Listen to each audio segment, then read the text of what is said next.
Olá, tudo bem? Vamos a mais uma aula de sistemas operacionais. O tema é gerenciamento de memória. Lá atrás, quando a gente viu a arquitetura básica do sistema operacional, nós percebemos e definimos que o sistema operacional é uma camada que está intermediando, as aplicações com os recursos de hardware. A gente viu que para que os usuários tenham acesso, às funcionalidades das suas aplicações, precisam ter por base um sistema operacional que entrega recursos de hardware para as aplicações, consequentemente para os usuários. E um desses recursos gerenciados pelo sistema operacional é a memória. Então hoje nós vamos conversar sobre gerenciamento da memória. O sistema operacional ele funciona como um gerenciador de recursos, como a gente viu. E esses recursos que são utilizados como processador, dispositivos de entrada e saída, memória, são muito importantes para o funcionamento das aplicações. Então, a memória principal e a memória de armazenamento, elas são gerenciadas pelo sistema operacional. E existem várias formas de gerenciar essa memória, ou seja, dar uma reserva de memória para cada processo. A gente viu que nós temos processos rodando, Existe uma forma de gerenciar processos e que esses processos necessitam de quê? De memória. E então, por isso que é necessário o gerenciamento de memória, para que o sistema operacional entregue uma reserva de memória para cada processo realizar sua atividade. E aí, quando a gente fala em memória, a gente pensa, e a gente deseja, na verdade, que a gente tenha uma grande quantidade de memória disponível, que essa memória seja rápida, a gente quer o mais rápido possível, que os processos sejam executados e armazenados, então a gente quer grande capacidade de memória, de armazenamento, a gente quer que essa memória seja rápida, que ela seja não volátil, que ela não se dissolva, vamos dizer assim, que ela não se apague, que tenha baixo custo, a gente deseja isso, E será que isso é possível? Ao mesmo tempo eu ter um grande volume de memória, que ela seja rápida, que ela seja não volável e que tenha baixo custo? Será que isso é possível? Então é o que nós, da área de TI, muita gente que usa computação deseja, mas nem sempre isso é possível. Então, a memória do computador, ela representa todos os dispositivos que podem armazenar informações de maneira temporária ou permanente. Relembrando aqui o conceito de memória. Tudo aquilo que armazena de maneira temporária ou permanente informações, a gente chama de memória. Ou seja, são os componentes internos que armazenam informações. E a gente lembra muito bem alguns tipos de memória. Memória RAM, o disco rígido, memória ROM, o pendrive, um cartão de memória. Então, existem vários dispositivos de armazenamento, que são chamados de memória. E a unidade básica da memória é o dígito binário. Então, quando você vai armazenar essas informações, o computador transforma tudo em dígito binário, nos famosos 0 e 1, que são os dados que ele consegue manipular. E aí ele grava lá. O computador, para ele, não importa decifrar a informação que está armazenada. Isso aí fica para os aplicativos, para os sistemas, para os programas. O computador e os sistemas operacionais, eles armazenam e manipulam esse armazenamento, esse conteúdo armazenado através do dígito binário. Então ele trabalha dessa forma. E a gente lembra muito bem que nós temos alguns tipos de memória. A memória principal são memórias que o processador precisa acessar para enviar os dados. Em muitos casos, sem essas memórias, o processador pode simplesmente não funcionar. Então é a memória que a gente chama de processamento, aquela memória que ela chega para executar, para auxiliar o processador na execução de algum processo, E essa é chamada de memória principal, usadas pelo processador, de forma a executar o teu objetivo. Elas armazenam os dados apenas temporariamente, ou seja, quando o computador fica sem energia da bateria ou é reiniciado, perde essas informações, ou seja, ela é volátil, Ela é volátil. Elas são armazenadas diretamente pelo processador, sem passar por outro lugar. Então, é o trabalho do processador trabalhar com essa memória principal, e possuem alta velocidade de desempenho, né, comparado com os outros tipos de memória. Alguns exemplos de memória principal são as memórias RAM, memória cache, né, então a memória de processamento. E existe também a memória secundária, que são as memórias de armazenamento, né? Elas servem para guardar as informações de maneira permanente, ou seja, não volátil, né? Ela só perde a informação quando são formatadas ou quando os arquivos, né, são apagados, excluídos ou danificados. Essas memórias precisam passar primeiro pelas memórias principais, né, processamento da informação, passa na memória principal antes de serem armazenadas em uma memória secundária. Da mesma forma, quando eu vou trabalhar com a memória secundária, fazer o resgate de uma informação, primeiro eu vou lá, transfiro ela para a memória principal para poder ser processada, né, por um processo qualquer. Então, essa memória secundária, ela de fato ela é mais lenta, né, do que as memórias principais, mas tem uma capacidade de armazenamento maior, tá? Apesar de ser mais lenta, ela tem a capacidade maior do que as memórias principais. Um exemplo são os discos rígidos, os cartões de memória, os pendrives, né, os HDs externos, são as memórias secundárias. Muito bem. Se a gente fosse olhar aqui nesse gráfico, né, fazer um esquema aí da arquitetura do computador em relação à memória, a gente percebe a divisão na memória principal e na memória secundária, onde a principal a gente tem aí as memórias RAM, ROM, né, que são as memórias de processamento de velocidade mais rápida, e a memória secundária, como a gente viu, as unidades de armazenamento, disco rígido, pendrive, cartão de memória e etc. Então essas são as memórias, se a gente for olhar assim, a arquitetura principal de um computador. E aí nós temos uma hierarquia de memórias, né?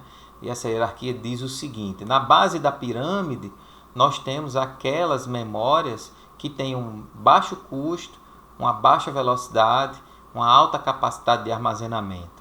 Então essa memória, por exemplo, disco rígido, CDs, fita magnética, o pendrive, né, ou memória secundária, né, a gente tem um baixo custo, porém a gente também tem uma baixa velocidade, né, e uma alta capacidade de armazenamento. À medida que a gente vai subindo no topo da pirâmide, passando para a memória principal, memória cache, e a memória que fica armazenada, né, fica localizada dentro dos processadores, que se chamam de registradores, essas memórias ela têm um custo maior, que são as memórias de processamento, né? Elas possuem alta velocidade, mas elas possuem baixa capacidade. Então, a gente precisa de um conjunto, né, que nos dê suporte tanto ao processamento como ao armazenamento.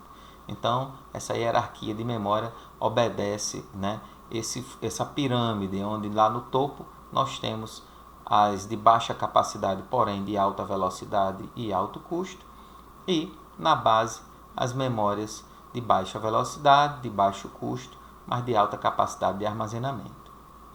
Então o sistema operacional ele desenvolve algumas tarefas, né, para gerenciar a memória, né? Então ele gerencia a hierarquia da memória, né? Ou seja, ele gerencia os espaços livres e ocupados naquela memória, alocando e localizando processos ou dados na memória. Então esse é o papel também do sistema operacional, né? Então ele vai armazenar informações naquele lugar ali, né, gerenciando os espaços livres e os espaços ocupados daquela memória.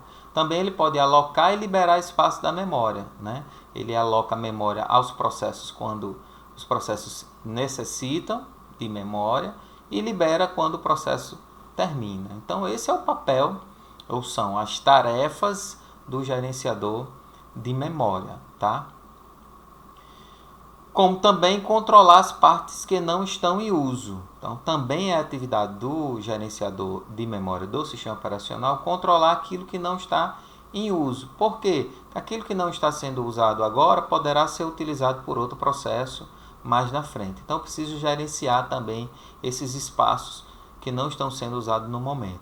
E tratar o que a gente chama de swapping, né? Que é o chaveamento entre a memória principal e o disco, né, e a memória principal e a memória cache. Nós vamos ver esse swap mais um pouquinho lá na frente.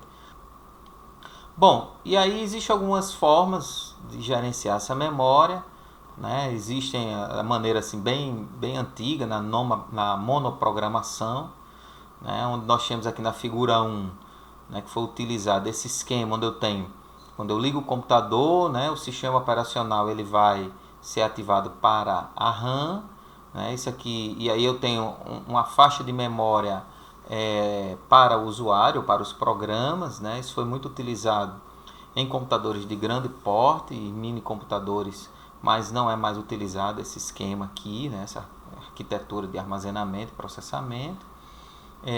Nós temos uma outra forma, onde nós temos, né, o sistema operacional na memória ROM, né, lá no chip da memória ROM.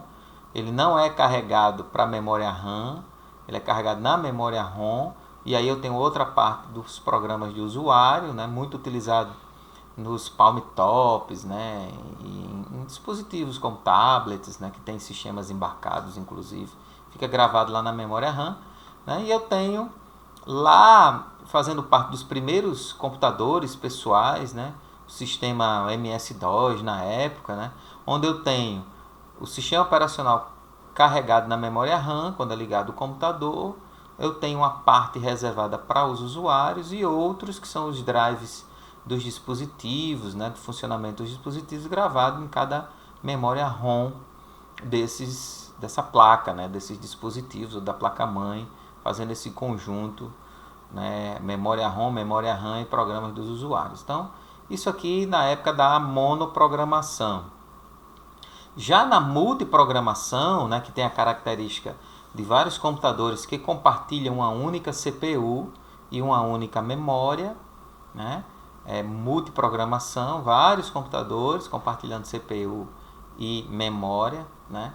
Como é que eu faço para gerenciar isso? Né? Como é que o sistema operacional trabalha com isso, nessa situação? Né? Como fazer para armazenar uma quantidade N de processos na memória, já que eu estou trabalhando com múltiplas programação, né? Multiprogramação. Né? Então, a complexidade aumenta, né? E eu preciso ter algoritmos de gerenciamento de memória que sejam capazes de fazer esse trabalho. Né? Então, uma das maneiras, né, que o sistema operacional pode fazer é dividir essa memória em partições, tá? Quando ele pega a memória, divide em partes, ou seja, partições de tamanho fixo. Então eu tenho aqui nesse gráfico, né, o sistema operacional sendo carregado na memória. Aí eu tenho a memória na partição 1, a partição 2, a partição 3 e a partição 4, tá? Então eu divido essa memória em número de partições de tamanho fixo. Não necessariamente esses tamanhos são iguais, vocês veem aqui na imagem que aqui podem ser blocos ou partições de tamanhos diferentes, né? E aí, para cada fila de processos, ou que a gente chamou de jobs, né? Eu aloco uma dessas partições, tá? Então, veja que aqui eu tenho 3 processos que foram alocados ou que estão alocando memória nessa partição 1. Ou esse outro processo na partição 2. A partição 3 não tem nenhum processo nesse momento. Então, o espaço que sobrar não é utilizado, beleza. E aí o sistema operacional vai alocando partes dessa memória, ou seja, partições, para os processos. Então, essa é uma maneira que o sistema operacional faz para trabalhar com a gerência de memória no sistema de multiprogramação. Né? Mas tem mais aqui uma pergunta, né? Como fazer que um processo não invada o espaço de memória do outro processo?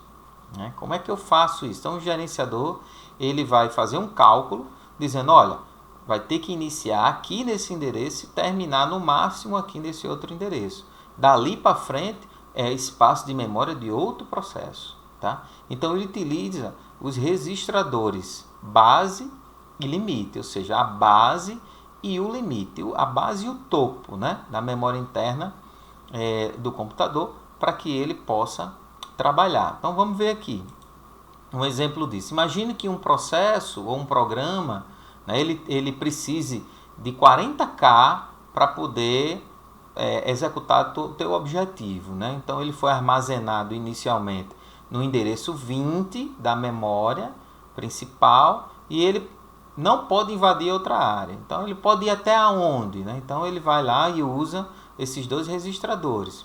O registrador de base, qual é a base? É 20, onde ele começa, é a base, né? Ele alocou a memória no endereço 20, tá? Então ele começa do 20. Quanto é que ele precisa? Ele precisa de 40. Então 20 mais 40, 60.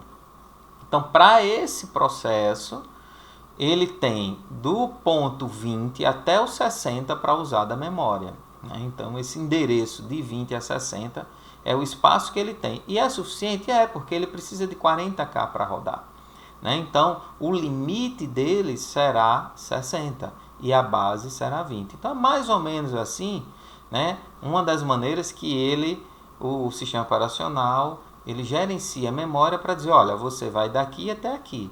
E aí ele vai alocando espaços da memória para cada processo, né? O processo ele não pode ultrapassar o limite nem ficar abaixo dessa base, nem para baixo, nem para cima, tá? Então ele usa esses registradores para definir o espaço que eu tenho de memória para ser processado, tá? E aí, quando a gente particiona, né, a memória, né, a gente particiona de duas maneiras, né? O sistema operacional, na verdade, pode particionar, dividir essa memória de maneira fixa ou com partições variáveis. A alocação com partições fixas, ela é estática, né? Ela é fixada na hora que a gente dá um boot no sistema. Dá um boot no sistema, aí ele vai e aloca as partições da memória de maneira fixa, sempre daquele tamanho, né? O tamanho e número de partições fixos, tá? O número e o tamanho. Bom, desvantagem, tende a desperdiçar memória, tá? Mas é mais simples de implementar. Por que tendem a desperdiçar memória? Olha, eu tenho tamanhos fixos que muitas vezes não são utilizados, né? Eu tenho um número de partições fixas que muitas vezes não são utilizados, ou seja, são subutilizados. Já a solução de partições variáveis, ela é mais dinâmica, ela é mais esperta, mais inteligente, né? Então nós temos uma alocação dinâmica em tempo de execução, ou seja, na hora que um processo precisa de memória, o sistema operacional, particiona de maneira dinâmica, fornecendo o tamanho e o número de partições necessários para aquela execução, naquela fila de trabalhos, né? Dessa forma, ele otimiza a utilização da memória, mas complica a alocação e liberação. Porque veja, se é dinâmico, então precisa ter algoritmos dinâmicos que calculem a necessidade e aloque ou libere espaços de memória para os processos. Então existem essas duas maneiras de fazer, tá? Então vamos entender um pouco nesse gráfico, né, as partições variáveis. Imagine uma situação que eu ligo o computador ele carrega o sistema operacional aqui na figura A, né? Carrega o sistema operacional na memória, muito bem. Aí chegou um processo A a ser executado. Aí o sistema operacional disse, olha, usa esse espaço da memória. Então ele alocou aqui esse quadro A, esse espaço A, para o processo A executar. Beleza, nós temos ainda partes vazias na memória. Aí o processo B chegou, né? Então eu tenho lá na memória ainda o sistema operacional e eu tenho o processo A, o espaço do processo A alocado na memória, e agora eu tive que alocar mais um espaço para o processo B. Mas eu tenho ainda livre aqui, né? Da mesma forma aqui, o processo C chega, né? E ele vai alocando espaços de memória para cada processo. Na hora que o processo A, por exemplo, acaba, o sistema operacional diz, olha, acabou ali, eu vou liberar espaço. Então, na memória, eu tenho espaço alocado para o B e o C agora.